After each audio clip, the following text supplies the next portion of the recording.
ತಾನೆ 3 ರಾಶಿ ದಾಟ್ತಾನೆ. ಹಾಗಾಗಿ ನಿಮಗೇನಾರು ಹೌಮರ್ಯಾದೆ ವಿಚಾರವನ್ನು ತಂದುಕೊಡ್ತಾನೆ. ಬುಧ ಭಯಂಕರವಾದ ಸುಳ್ಳು ಹೇಳ್ತಾನೆ, ಗುರು ಚಾಡಿ ಹೇಳ್ತಾನೆ. ಚಾಡಿ ಹೇಳೋನು ಸುಳ್ಳು ಹೇಳೋನು ಇಬ್ಬರು ನಿಮ್ಮ ರಾಶಿನ ಪಾಸ್ ಮಾಡ್ತಾಯಿದ್ದಾರೆ ಅಂದರೆ 100% ನಿಮಗೆ ನರಕದ ಒಂದು ಪಾದಾವಣ ಆಗುತ್ತೆ.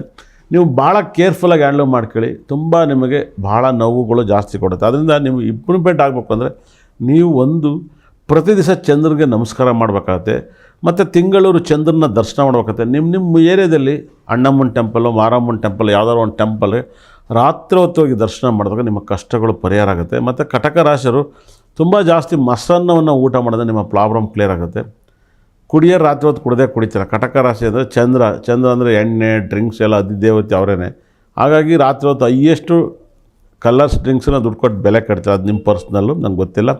ಕಟಕ ರಾಶಿಯವರು ಸಮುದ್ರ ಸ್ನಾನವನ್ನು ಮಾಡಿದರೆ ದೋಷವನ್ನು ನಿವೃತ್ತಿ ಮಾಡ್ಕೊಳ್ತಾರೆ. ಅದು ಯಾವುದಾದ್ರು ಟೆಂಪಲ್ ಸಮುದ್ರವನ್ನಾಗಿದ್ದಷ್ಟು ನಿಮ್ಮ ಪ್ರಾಬ್ಲಮ್ ಕ್ಲಿಯರ್ ಆಗುತ್ತೆ ಮಾಮೂಲಿ ಶೋಕಿ ಮಾಡೋದಕ್ಕಿಂತ. ಮತ್ತು ಚಂದ್ರನ ಯೋಗ ಮತ್ತು ಕುಬೇರನ ಯೋಗ